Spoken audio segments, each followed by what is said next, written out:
It's so funny.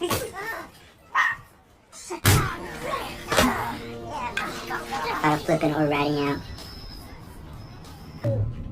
Just cause his jumping left him with a couple. Di awal film diperlihatkan seorang anak laki-laki bernama Lukas.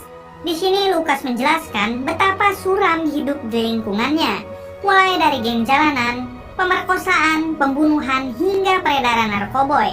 Di sini juga dijelaskan kalau Lukas sendiri adalah bagian dari mereka.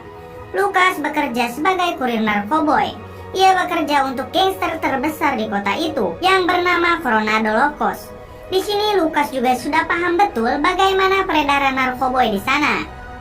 Mulai dari kurir kecil seperti Lukas, kemudian naik kepada kolektor, dari kolektor lanjut lagi ke prajurit, hingga berakhir dari seorang kurir besar yang bernama Jester, yaitu tangan kanan Big Boss. Dijelaskan kalau si Jester ini adalah orang kepercayaan dari Big Boss Mafia yang sama dengan Lukas. Di sini Lukas juga bilang kalau bos besar mereka tidak bisa ditemui oleh sembarang orang, bahkan oleh para geng-geng di sana. Namun berbeda dengan Lukas, di sini Lukas bisa dengan mudah menemui bos besar tanpa melewati perantara Jester, dan bos besar itu bernama Rincon. Ia menguasai semua gangster dan semua peredaran narkoboy yang berada di kota itu. Terlihat ada seseorang yang diseret dengan motor. Orang itu dianggap telah mengkhianati Rincon. Di sini Rincon dengan sadis langsung membunuh orang itu. Para gangster di sana juga tahu kalau Rincon adalah seorang yang sangat kejam.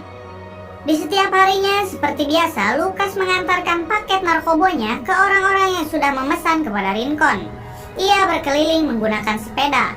Hingga suatu waktu, Lukas menemui pelanggannya yang bernama Daniel. Daniel sendiri bukanlah seorang pecandu. Ia menggunakan narkobonya hanya untuk menghilangkan rasa depresinya. Karena Daniel sendiri sebelumnya adalah seorang tentara yang ditugaskan pemerintah untuk berperang di Afghanistan. Daniel berkomunikasi dengan Lukas menggunakan HP-nya. Karena akibat perang, di sini Daniel menjadi bisu.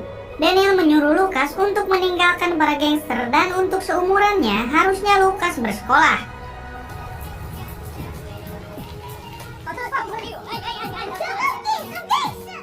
Adegan berpindah ke Rincon. Ia sedang mengintip dan mencurigai sebuah mobil di luar rumahnya. Dan ia juga sudah menyangka kalau itu adalah mobil FBI.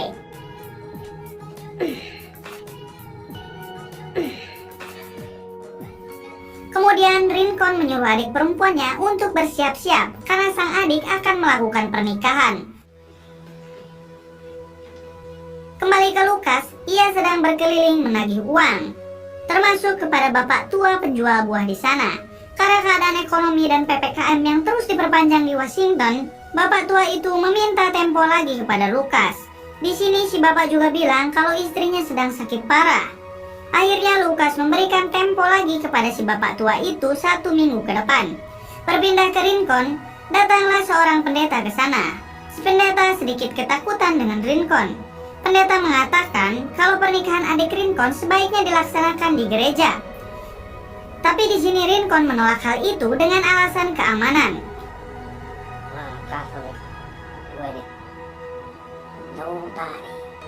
Di balik itu Lukas sedang akan menemui para kurir narkoboy. Tak sengaja ia bertemu dengan adiknya yang kebetulan berada di sana. Di sini adiknya sangat bersemangat kalau adiknya juga ingin masuk gangster dan bekerja menjadi kurir seperti Lukas. Tentu hal itu membuat Lukas sangat kesal. Kemudian Lukas memaksa adiknya untuk cepat pergi ke sekolah. Di sisi lain, Daniel sendiri terlihat sedang membeli kerak telur di sana. Di sini Daniel hanya diam sambil melamun, hingga Daniel diprotes oleh para pembeli di sana, termasuk para gangster yang juga menyukai kerak telur itu. Para gangster itu mencoba membuli Daniel.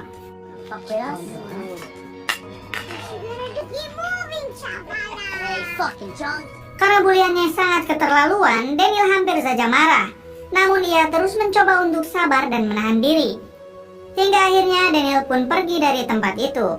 Daniel menuju ke sebuah gang.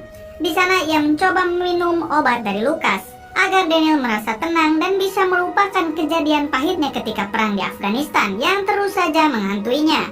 Hingga ada para gangster yang melihat hal itu Mereka berusaha merampas obat itu. Di sini Daniel langsung menghajar mereka dengan bekal keahlian militer yang masih melekat pada dirinya. Di rumah Rincon, ia kedatangan calon suami adiknya yang bernama Thomas. Thomas dan keluarganya sangat tegang karena mereka tahu siapa sebenarnya Rincon. I ruined his house and everything. Right. Di sini Lucas menghampiri Rincon untuk memberikan hasil tagihannya pada hari itu.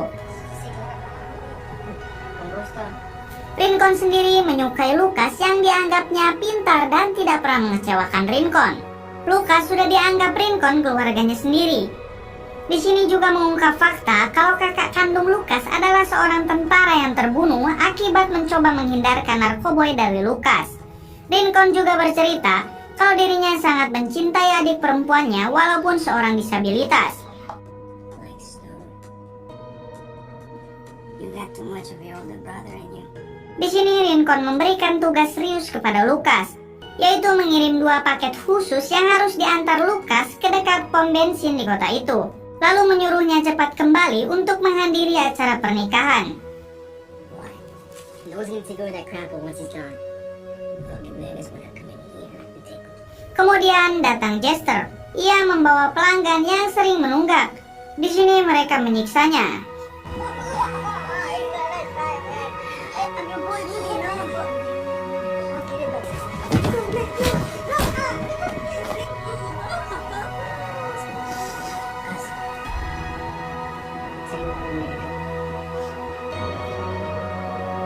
Hingga Jester mengatakan kenapa bukan dirinya saja yang mengantarkan 2 paket khusus itu.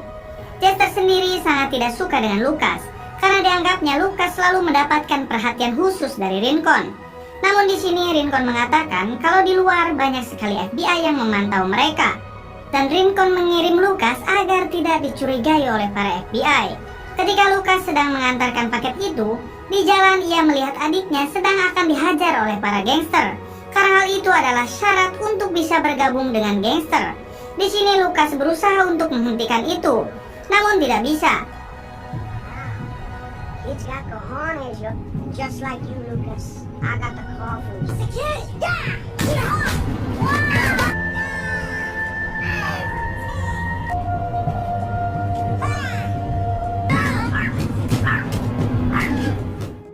Setelah adiknya dihajar habis-habisan, Lucas mencoba membawa adiknya dengan alasan hal ini diperintahkan oleh Rincon. Setelah itu Lucas membawa adiknya pulang ke rumah dan mengabaikan paket yang diperintahkan Rincon. Di rumah Lucas tidak sengaja ia menjatuhkan satu paketnya.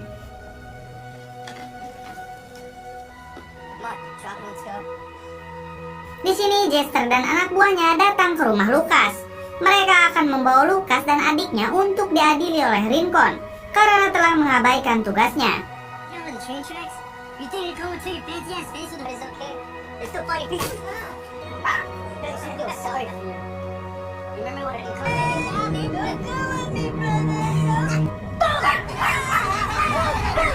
Di tengah jalan, Lucas dan adiknya berhasil melarikan diri dan bertemu dengan Daniel.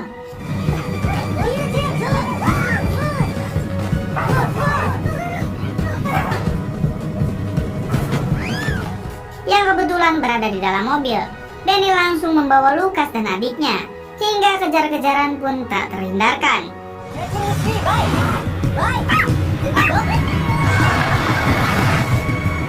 Para gangster itu berusaha membunuh mereka bertiga.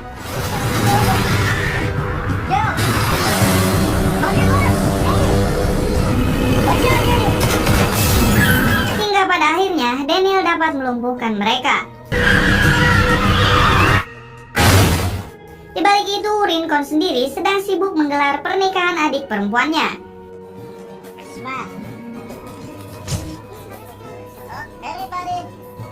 Kembali ke Lucas, ia tak sengaja menjatuhkan satu paketnya lagi di dalam mobil. Lalu mobil itu terbakar. Di balik itu, Jester melaporkan semuanya kepada Rincon perihal Lucas. Di sini Rincon sangat kecewa dengan Lucas. Rincon akhirnya memerintahkan semua anak buahnya untuk membawa Lucas dan adiknya hidup-hidup, tentu dengan membawa kedua paket tersebut. Di balik itu, Lukas sendiri akhirnya sadar. Lukas berniat untuk mengambil paket yang ada di rumah. Di sini Daniel berusaha mencegah Lukas karena hal itu akan membahayakan dirinya, dan menyuruh Lukas dan adiknya agar segera meninggalkan kota ini selagi ada kesempatan. Di balik itu, Rincon sendiri didatangi oleh ketua gangster dari wilayah lain. Ia bernama Spider. Spider sendiri mendatangi kediaman Rincon, tak lain ia menunggu paketnya yang tak kunjung datang. Yang ternyata paket itu berisi sejumlah uang yang sangat besar. Di balik itu, Lukas memaksa untuk pulang dulu membawa satu paketnya yang tertinggal. Di sana akhirnya Lukas menemukan paket itu.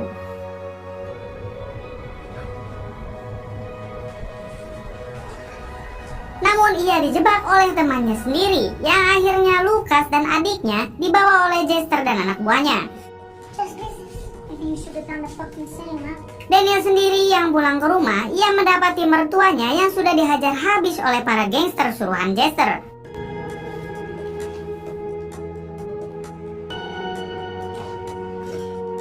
Kemudian Daniel kembali untuk menghajar para gangster itu serta menyelamatkan Lukas dan adiknya. Sebelum masuk, Daniel dijegat oleh dua orang gangster di sana.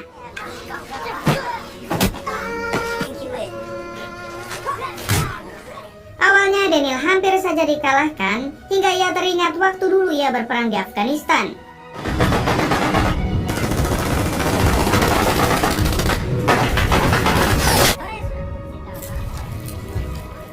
Pada akhirnya Daniel dapat membunuh satu orang dari mereka dan satunya lagi menjadi tawanannya.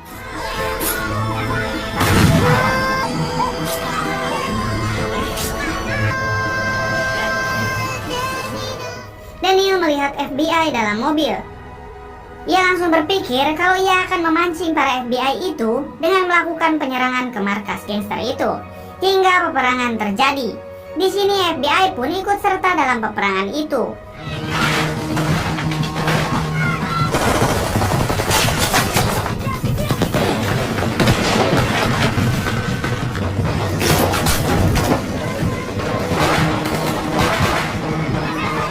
Para gangster banyak yang tewas, begitupun dengan para FBI di sana.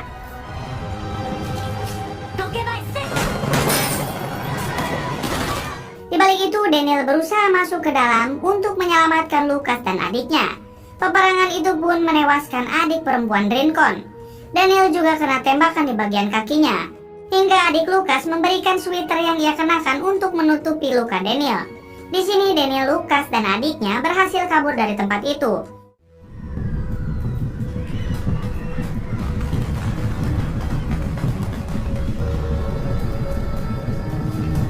Namun Jester berhasil mengejarnya.